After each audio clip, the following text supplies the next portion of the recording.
NDP प्रोग्रेसिवनि आफादगिरि बिथां मानगोनां गोविंद बसुमतारी, एनडीपी एस ग्रुपनि गाहाय नेहाथारि मानगोनां बि फेरेंगा बिथां आरो बाहागो लानो हानाय एनडीपी प्रोग्रेसिव आरो एनडीपी एस नि दैदेनगिरि बिथांमोन, बाथौ गौथुमनि दैदेनगिरि बिथांमोन, बर' थुनलाइ आफादनि दैदेनगिरि बिथांमोन, एबसुनि मावथि लोगोफोर आरो बाहागो लानो हानाय गुबुन गुबुन आफादनि मानगोनां दैदेनगिरि नोंथांमोन आरो सिबिनां रायजो राजा नोंथांमोन, दिनै बेवहाय गोबोरदना दख'रा एबसुआ बरायनाय हाबाफारि लादों आरो नोंथांमोना बयबो बेवहाय बाहागो लाफैदों।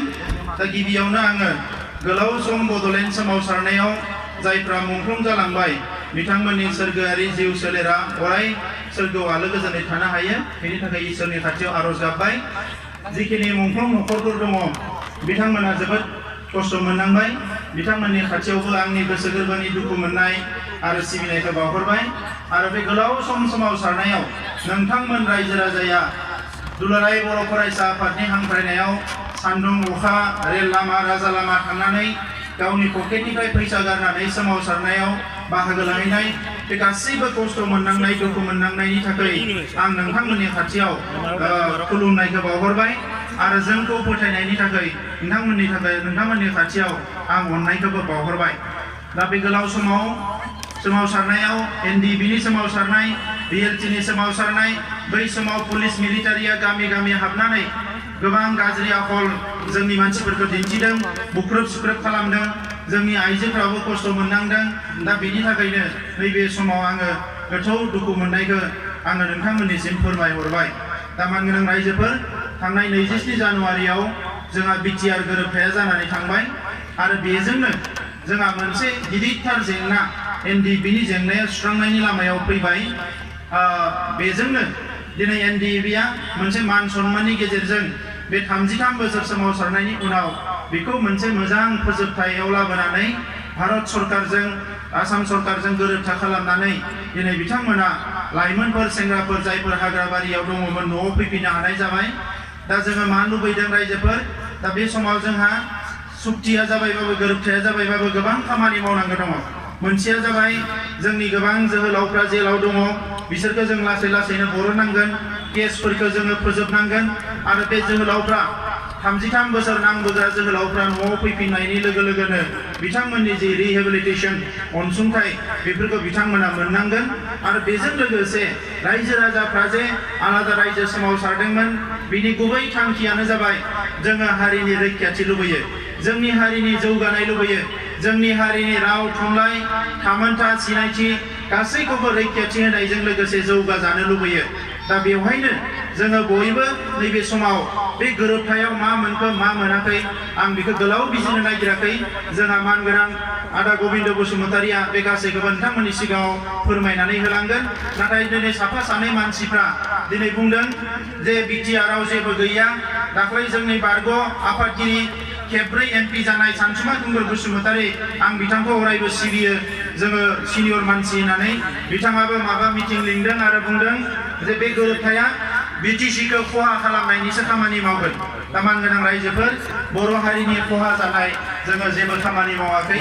दिनै बिएससिआव जिखिनि गोहो गैयामोन, बिटिसिआव जिखिनि गोहो गैया, बिटिआरआव बेखिनि गोहोखौ जों मोननो हाबाय। दिनै जोंहा डिसिएसपिखौ जोङो बाहायनो हानायनि लामाया फैबाय। गोदो डिसिएसपिखौ बाहायनो हायामोन, पुलिसफोरा जोंखौ गावसोरनि गोसो बायदि बाहायो, जों पुलिसफोरखौ जेबो बुंनो हायामोन। नाथाय नैबे गोरोबथानि जि दफाफ्रा इमप्लिमेन्ट जानाय लोगो लोगोनो बे गासैबो जालांगोन। बिएससि बिटिसि गोरोबथायाव बेबायदि इसिबां बुरजा कलेज इउनिभारसिटि मोनाखैमोन, बर' बिजोंनि जेंना सुस्रांनायनि खोथाफ्रा रोखा जायाखैमोन, बे गासैबो दिनै रोखा जाबाय। बड'लेण्डनि बाहेरनि बर' फिसाफोरनि जेबो मोनथायानो गैयामोन आगोलनि सुथियाव, नाथाय नैबे गोरोबथायाव बड'लेण्डनि बाहेरनि बर' फिसाफोराबो माबा नङा माबा मोननो हानायनि राहा लामाया फैबाय। आरो जिखिनि थाखा फैसाफोर फैदों बेखौ सोरबाया जाख्ल'आबा सोरबाया थगायाबा जोंनि गोरिब गुन्द्रा आइ आफा रायजो राजाफ्रा जौगानायनि इसेबाबो लामाखौ मोनगोन होननानै जों फोथायो। दा बेनिखायनो रायजोफोर, नैबे समाव जों बयबो खौसे जानानै सोलायनायनि थाखाय खामानि मावनांगोन।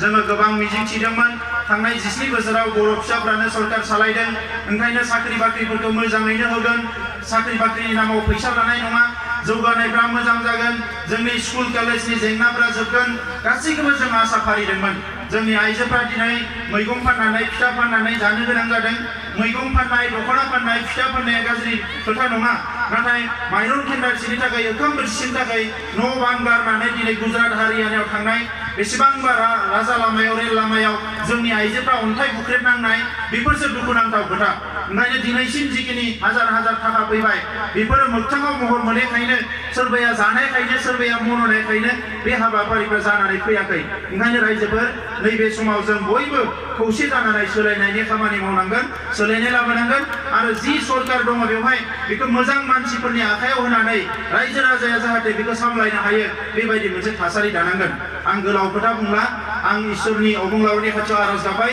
नोंथांमोननि न'खराव अनलायनाय थायो बयबो आलो गोजोनै संसार जानो हायो आरो नैबे गोरोबथा जानायनि उनावनो जोंनि रांखान्थि समाजखान्थि सोलोंथाइ आबाद फारफ्रोमबो बिथिंनिफ्राय जोङो गोख्रोङै हाबा मावनानै 10 बोसोरनि गेजेरावनो बर' हारिखौ भारत बर्षनि मोनसे जौगासार हारि बानायनो थाखाय जों बयबो खौसे जानानै आवगायलांनांगोन बेखिनि खोथाखौनो बुंनानै जोबथारनायाव आं बेखौनो खावलायनो नागिरदों दिनै जोंनि गाज्रि थासारिफोर जौ जुवा बायदिसिनाफोरखौ जोङो फोजोबनांगोन मानोना गोग्गो समाज दानांगौबा गुन गोनां सोलोंथाइ लानांगोन दा बे गुन गोनां सोलोंथाइखौ लानो थाखाय बयबो जाहाथे आवगायबोयो बेखौनो बुंनानै बयनिसिमबो आंनि खुलुमनाय सिबिनायखौ बावनानै आंनि बुंनायखौ बेवहायनो फोजोबबाय खुलुमबाय रायजोफोर